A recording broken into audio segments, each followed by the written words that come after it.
Yeah, I'm just gonna edit out this first bit, so whenever you wanna, just don't want to miss you. My name is Roisin Autistic, and my poem is called Characters. Symbols, silent and still, feed meaning to my mind. I can't remember a time when I couldn't do this magic, when I wasn't under this spell. There must have been a time when I was shown this art, had us fall the letters apart, hold them syllable by syllable, and try and fuse them again. Each line a thing to cleave and crack, the shale giving way to a tale. Then, when I was new, I was also silent, also bound, always watching, unearthing in my imagination sediment the lives between the leaves. This was a way without leaving, talking without sound. Now maybe the reverse is true. The way I meet people, strength, asking, listening, forever, talking.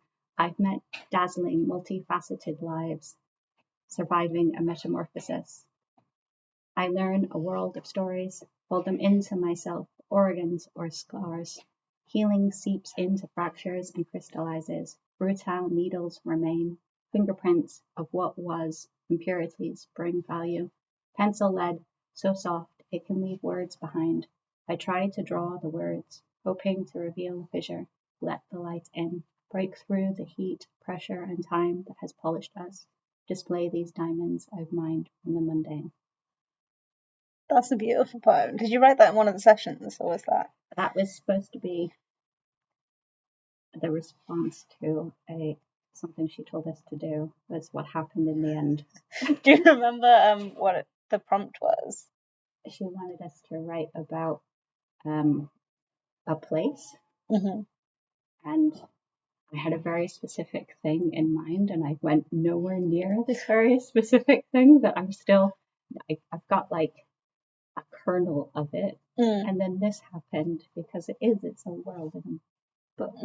And it is, I mean, I don't read at all anymore. I really wish I did, but I don't.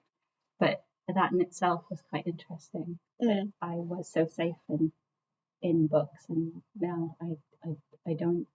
Do you want to talk about that more? I mean, I don't know, maybe ask me a question, I'll try and sound like I know what I'm saying. Well, I'm interested in what reading played a role in, because this is obviously some special sessions that took place in a library, and I guess we're a bit interested in what it adds to a session like Louise ran to be in a library and be around books. But it's also really interesting to be a person who doesn't really read anymore, and why that is, if there's a specific reason. I mean, probably a lot of that is being a parent. And I just, like, both of us have attention deficit, and it's always chaos. And the idea of sitting down and being silent, it's just not something I get to do very often. He's that much older now, and he reads. I used to think we were going to take a ferry to America. You can. And I was like, I'll wait till he reads. And he does read, but I still don't think we're at a point where I want to be in a floating box with them. I think I remember looking up the big ferries to Canada during lockdown. I was like, I could be 40 days on a ship. It's quite an extreme thing to do. Yeah, I'll wait till I can leave him home alone. We both listen to audiobooks all the time, and there's always words everywhere. And despite he refuses to write them, and I keep saying, but I think you're a writer. And I guess people tell stories in different ways. Yeah, he just refuses.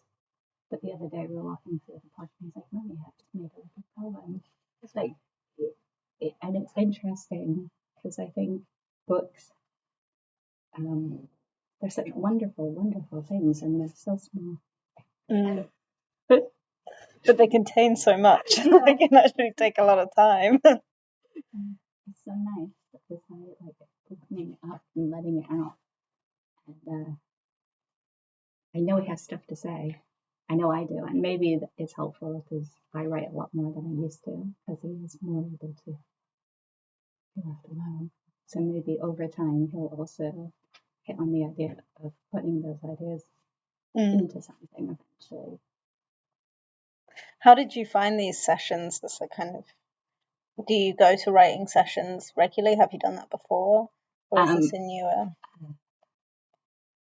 I started attending a writers group it'll be 2 years in January, and I'm really religious about that. I found it so helpful because I'm rubbish, like I said, at home, holding myself accountable and actually creating the space to do that. And so I signed up for too many things. While I was here, I was doing 3 different projects, and finding the balance was really hard. I really like being around other people who like to play with words. I think that's probably the most valuable thing of those things, is like creating I don't know what vessel for that to happen. How did you find these particular sessions? I know you couldn't come to all of them because you had lots of different things going on. I liked being in a library, and something about it felt a little sacrilegious, like I feel like I'm being a little sacrilegious right now. To talk in a library, yeah. We're kind of a loud library, a semi-loud library. But yeah, I liked being surrounded by books, and I liked the idea of there being certain things that were able to be unsaid also. I think a lot of people said that, yeah, that it felt like you could kind of jump a step in terms of talking to people and building those relationships and communicating stuff in your work as well. Yeah. I think a few people who are maybe more experienced or wrote a lot said that they felt like they could explore different kinds of writing in that session. Was that something that you experienced? I used to think I really disliked poetry. In fact, I sometimes still find other people's poetry a little difficult. I've only been doing poetry really for about 2 years. I wrote something, and one of the ladies in the session said to me, that's quite poetic. And I've always thought I could write a novel. I'd like to write a novel. I know lots of interesting people, and I've seen lots of interesting things that people might not get to, and it'd be nice to put them somewhere where someone could see them. But I never get past 1,000 words. So then now I just write very long poems. I think there's a few people. I think a couple of times we've had groups that come in, especially when I'm working on neurodivergent projects. Actually, it's just like a more accessible form of writing because you don't have to, because it's quicker or it allows for more breaking of form in a certain kind of way. That I think is something that is cool about it, even though lots of people don't like it or find it more difficult. I think some of those same things can make it more accessible to some other people. Yeah. Was there anything else you wanted to say about your experience of the group? It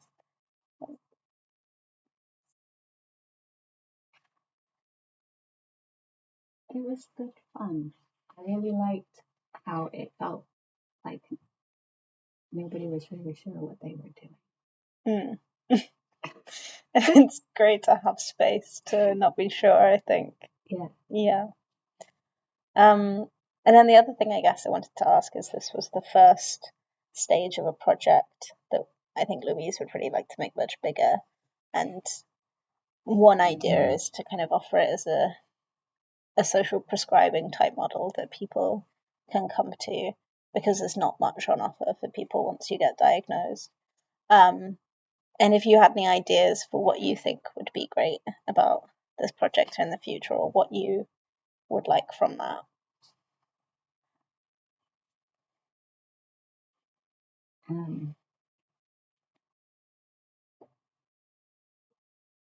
It's totally true that the diagnosis kind of,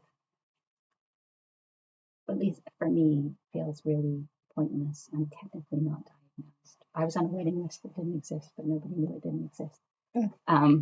That's a really common experience as well. I thought, well, I don't really know, because what's going to happen afterwards?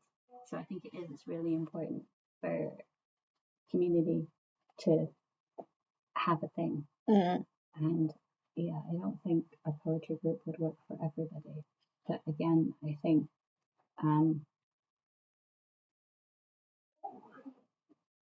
because autism is about communication, I think for the people that it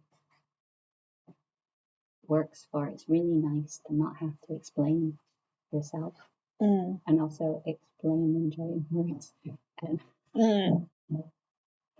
to be in a space where everyone's in the same boat. Yeah. But I don't know what I would suggest in addition to. I'm not very good at those kinds of questions. That's okay. That's not your job. I mean, that was a really thoughtful response anyway, and I'm sure will be helpful in it. I think sometimes it's just about offering the space anyway, and then seeing for people it works for, and then we can think of other things. But it's something that a poetry library could offer. Yeah. I mean, that's everything in terms of my questions. Is there anything else you'd like to say? I don't think so. Well, that's great. All right, I'll stop the record.